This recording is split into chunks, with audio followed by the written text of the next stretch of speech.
punya tato hampir di seluruh tubuh. Sekitar 90% itu di tubuh saya sudah bertato.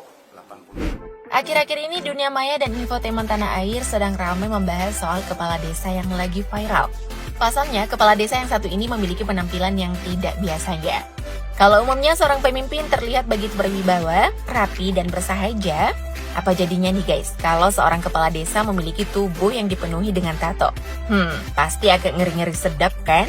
Namun buktinya kepala desa yang bernama Welas Yuni Nugroho ini mampu mengemban amanah dengan baik. Kalian penasaran dengan sosoknya? Langsung saja, berikut ini adalah fakta sosok kepala desa bertato Welas Yuni Nugroho. Awal karir. Welas Yuni Nugroho atau yang terkenal dengan nama Hoho Alkaf adalah kepala desa Purwasaba, Kecamatan Mandiraja, Kabupaten Banjarnegara, Provinsi Jawa Tengah. Meski kini sudah terkenal sebagai seorang pemimpin dengan tampilan yang anti-mainstream, kalian pasti pada penasaran kan dengan cerita masa lalunya? Nah, mengutip dari beberapa sumber, kepala desa Hoho dulunya merupakan seorang anak muda yang nakal ketika masih duduk di bangku SMA. Bukan main nih guys, ia memiliki hobi menato tubuhnya sejak remaja, hingga terdapat kurang lebih 30 tato di sekujur tubuhnya. Setidaknya hanya leher, wajah, dan telapak tangan yang masih bersih. Selain itu, Kades Hoho juga mengaku bahwa dirinya sangat hobi mabuk-mabukan hingga tawuran. Ya, namanya juga anak muda ya guys, gak nakal ya, gak asik. Gak berakhir sampai di situ. Semasa menjadi mahasiswa, kenakalannya gak kunjung berkurang. Justru yang ada malah semakin menjadi-jadi. Namun seiring bertambahnya usia dan tanggung jawab, ia mulai memperbaiki kualitas hidupnya. Terlebih saat ia sudah menikah dan memiliki anak. Maka sejak saat itu dirinya bertekad untuk melanjutkan usaha orang tua dan ternyata terjun ke dunia politik. Wah, emang jalan hidup manusia nggak ada yang bisa nebak ya.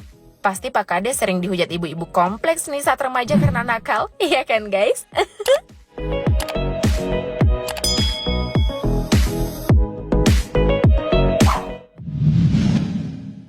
Pendidikan. Meski masa mudanya dipenuhi dengan kegiatan-kegiatan ekstrim, rupanya Kades Hoho tetap mementingkan pendidikannya meski sudah tidak muda lagi.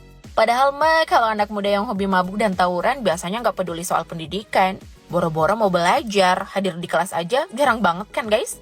Namun hal ini sepertinya tidak berlaku bagi Kades Hoho. Rupanya ia tetap menempuh pendidikan tinggi dan mengambil jurusan sarjana hukum di Universitas Sultan Agung Semarang setelah lulus dari bangku sekolah menengah atas. Tak berhenti sampai di situ, Kades bertato ini juga melanjutkan studinya dengan mengambil studi S2 atau pasca sarjana di Universitas Jenderal Sudirman Purwokerto, Jawa Tengah atau UNSUD. Kerennya lagi nih guys, ia menempuh pendidikan S2-nya sembari mengabdikan diri sebagai kepala desa. Widih, salut banget kan sama sosok kayak gini? Meski sudah terbilang sukses, namun tidak berhenti untuk belajar dan menambah ilmu. 2 jempol deh buat Kades Hoho.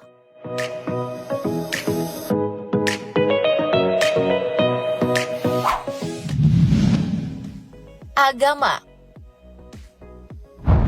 Berpenampilan sangar layaknya anggota gangster, tentu banyak yang mengira kalau Kades Hoho bukanlah seorang muslim karena penampilannya yang bertentangan dengan agama. Namun kenyataannya, Kades Hoho adalah seorang yang beragama Islam, bahkan terlahir dari keluarga yang sangat religius. Kedua orang tuanya yang berprofesi sebagai pengusaha konstruksi terkenal, sangat religius dan taat beribadah. Dengan gaya hidup Kades Hoho di waktu remaja yang sangat nakal, ia juga pernah dimarahi oleh kedua orang tuanya karena memiliki tato dan suka mabuk-mabukan. Dan sepertinya doa baik dari orang tuanya kemudian dikabulkan oleh Allah Subhanahu wa Ta'ala ketika sang ayah meninggal dan dimakamkan di Mekah. Sejak saat itu Kades Hoho berubah drastis ke arah yang lebih benar. Masya Allah, salah satu bukti nih kalau hidayah itu emang ada.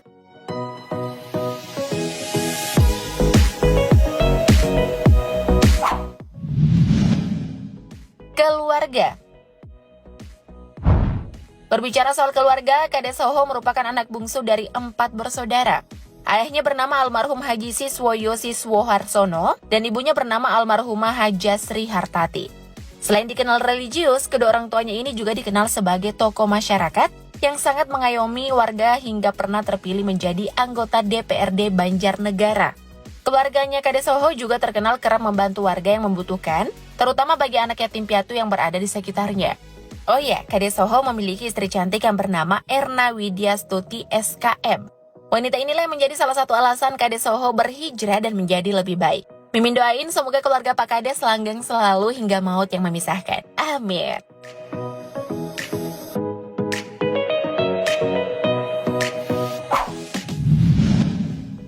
Karir sekarang. Sebagai seorang kepala desa, kini Kades Soho disibukkan dengan berbagai kegiatan untuk melayani dan mengabdi pada warga desa Purwasaba.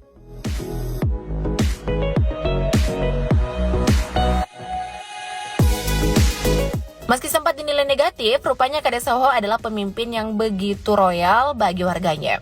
Hal ini terbukti dari aksinya menghibahkan mobilnya untuk operasional desa setelah dirinya dilantik.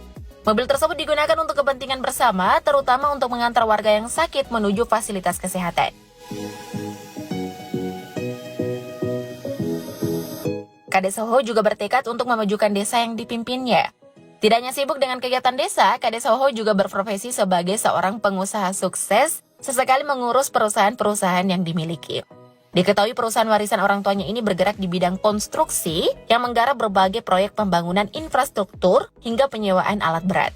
Namun meski memiliki banyak kesibukan, Kades Soho mengaku harus tetap fokus ke masyarakat desa Purwasaba agar tidak ketinggalan dengan desa-desa lainnya. Wah, semangat ya Pak Kades. Semoga semua impian Bapak untuk desa Purwasaba bisa terwujud di periode kepemimpinan ini.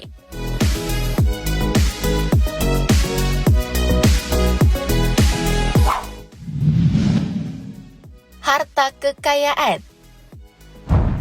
Soal harta kekayaan, kalian pasti udah bisa nebak kan kalau Kades Soho adalah sosok Sultan Purwasaba, meski nggak mimin rincikan aset dan hartanya. Soalnya nih guys, baru kepilih jadi kepala desa aja, beliau sudah menyumbangkan mobil pribadinya secara cuma-cuma untuk dipakai warga. Belum lagi ia berhasil membangun jalan penghubung dengan desa tetangga menggunakan uang pribadi. Kurang kaya apa lagi coba? Meskipun gaji Kades nggak banyak-banyak amat, namun kekayaan Kades Soho nggak bakal goyang kok guys, meski banyak digunakan untuk berbagi. Pasalnya, ia memiliki sumber cuan melalui 3 perusahaan yang diberi nama CV Rahayu Santosa, CV Rahayu Santosa Group, dan CV Sawung Mulia. Perusahaan ini menyediakan berbagai jenis kebutuhan konstruksi yang biasanya bekerja sama dengan para kontraktor besar untuk proyek-proyek gede. Nah, sampai di sini kalian udah kebayangkan soal kucuran harta Kades Soho? Sultan Jateng no kaleng-kaleng nih bos, lebeu. Nih Kades Soho, mudanya nakal, tuanya mengabdi untuk masyarakat. Keren kan? Semoga bisa menginspirasi kita semua ya. Thank you update lovers.